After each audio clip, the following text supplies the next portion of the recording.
can you tell us why South Asian Heritage Month is so important and why it was created?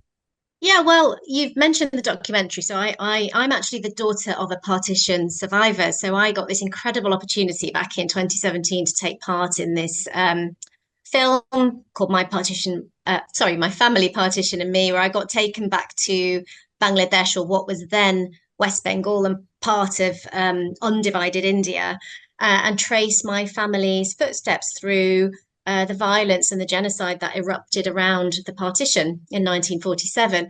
And it was a really life-changing experience. And I think as someone who was born and brought up in the UK, I realized I'd, reached the age that I had without knowing anything about this history. I mean, it was a huge seminal event in history. It was the division of the subcontinent. Britain literally divided up the country over the space of 10 weeks. And 15 million people uprooted overnight, biggest mass migration in history. 1 million people, including my granddad, died. And I thought, how the hell do I not know about this? I did GCSE history.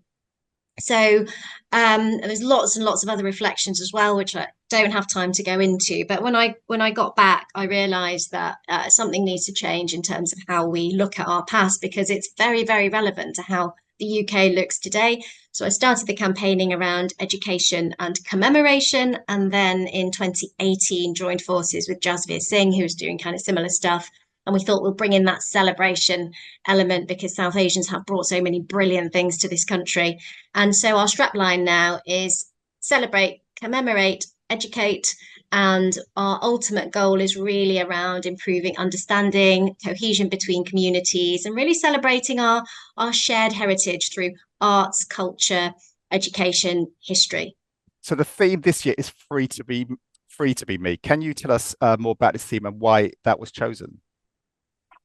Yeah, I mean, it's a very versatile theme. It was actually voted for. So we had a number of themes that we put out there, and this was voted for by the public. It can be very relevant to an individual, it can be relevant to a community or an organization. So one angle might be using that theme to kind of smash some of the stereotypes and stigma and taboos that we have in the South Asian community.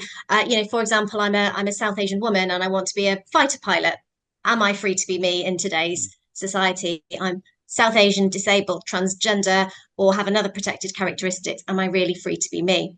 Or organizations can think of it as, are people free to be themselves in the workplace? Or do we embrace differences in heritage and culture? Or does everyone try and conform and just try and fit in? And how much does your organization really foster inclusivity? So these are some of the kind of quite interesting questions that you can stimulate through the theme, but it can be pretty much bespoke to whatever you want to do really during the month. And what can organizations do during the month to make an impact? Well, we do have a toolkit that is on the website that's got lots of resources and ideas. And I think looking at the past 5 years, people have done a wide variety of things. You can have face-to-face events, you can have speakers, have sort of a marketplace type event around networking. Um, there have been some really innovative kind of fun things as well, like using food, which is the universal language and Mhm. brings together from different heritages. And then panel discussions are really important as well. That's been a really great way that people have encouraged engagement from the organisation, either in person or online, bringing senior leaders into the conversation on the panel with frontline kind of staff, really asking those deep questions about inclusivity in the organisation, and then perhaps asking your senior leaders to pledge to a commitment to change that you can hold them accountable to, or just simply having an inspirational speaker that can act as a role model for people who are making their way up the ladder. So there's lots and lots of ideas and things you can do, but hopefully the toolkit will give you some background kind of to that.